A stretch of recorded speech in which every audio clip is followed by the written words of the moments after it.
We recently did a documentary about a paranormal entity called the Tata Duende, and this is a Belizean mythical gnome that's believed to have no thumbs and backwards feet, and he protects the jungles. And basically, while we're doing this documentary, we had the opportunity to meet with Miss Maria Garcia, which is a Mayan, how would you say? Should be like a Mayan shaman. Yes, and she basically A priestess. Presented to us that if we are in this, I guess, in this thing to meet this Tata Duende or to, do a documentary to learn more about this Tata Duende, she gave us some information about it, and she said that we need to go through it's a spiritual smudging. It's like a cleansing where they will get like leaves and they'll burn incense like sage and different. I'm not sure what all the ingredients are. Copal is one, right? These are all like Mayan ingredients that they use for their incense. And they had an altar, and so when we went through this ritual, it was kind of weird because everything was sunny, it was hot, and it was just like, regular tropical weather. And then the minute she started to do the smudging, first she did it to other people and to GrissyG, and the minute she started to light the incense and do the smudging, the wind started to pick up, and this is like something that they would say is a trait of Tata Duende because he is a forest, nature spirit, right? And he controls different things of nature, right? And he, so basically when they started to do the smudging, all of a sudden the breeze starts to pick up and it started to drizzle, and there wasn't a cloud in the sky, but literally just at that moment things started to happen kind of weird. Right. Of course, I'm the skeptic. I'm like, hey, this is tropical weather, rainstorms, hurricanes. Oh, and the horse. Remember the horse started going around the I forgot to mention that part. When we go to do this ritual smudging, they need to have a like an animal or something that had an encounter with this Tata Duende. And according to Miss Maria, this horse had its hair that was braided finely. They say that there's certain things this Tata Duende does, and he'll pick a horse and braid the hair, like really fine braids, right? And she said at midnight, every night, the Tata Duende was riding the horse. Yes, right? Yes, so she said, that's one of the things too, that Tata Duende likes to take the horses from farms and ride them. So basically, she said that we need to have a particular animal that that's been like, touched by the Tata Duende. So we had the horse there around the tree, and all of a sudden when the wind and the rain started to pick up, the horse started to go around and around and around, like kind of like he's being bothered by something. And the minute the smoke and stuff stopped, the rain stopped and the wind stopped. And I'm like, the horse stopped with like nothing. Yeah, the horse just went calmed back down. to eating. Like.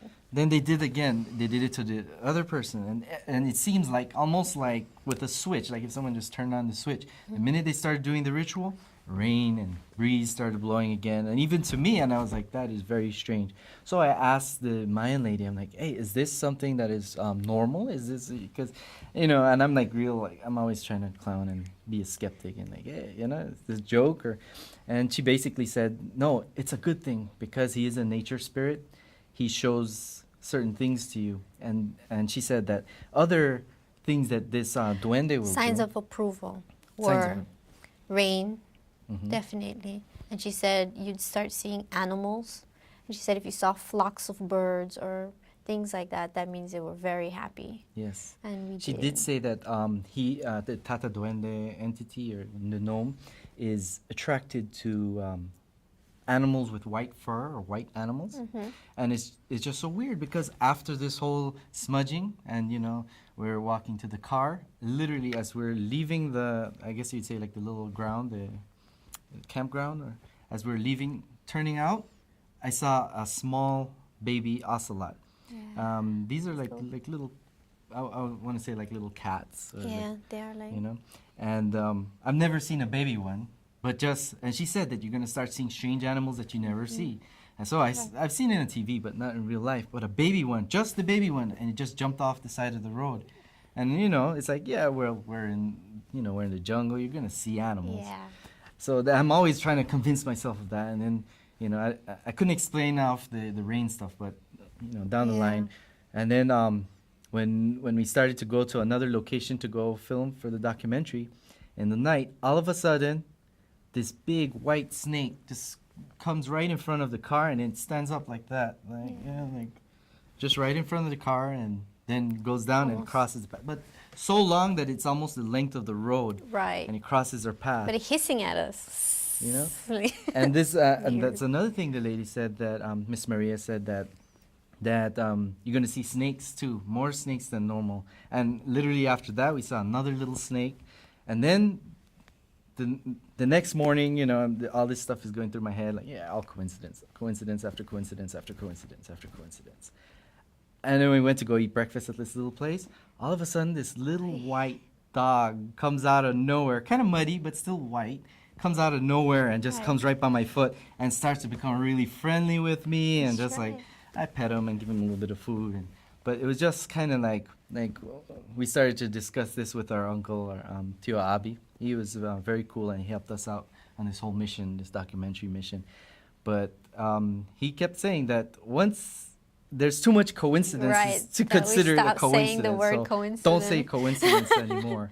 So that's my story. You could always put it this way or that. Not true or true, but some things are so weird and hard to explain.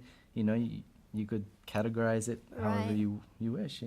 Hi, my name is Dismas, and this is GrissyG. We're independent artists, animators, and authors. And we wrote a book about the legends of Belize. And these are mythical creatures from our country, and we are documenting them in a series of 14 paintings and short, brief descriptions. We also have them online.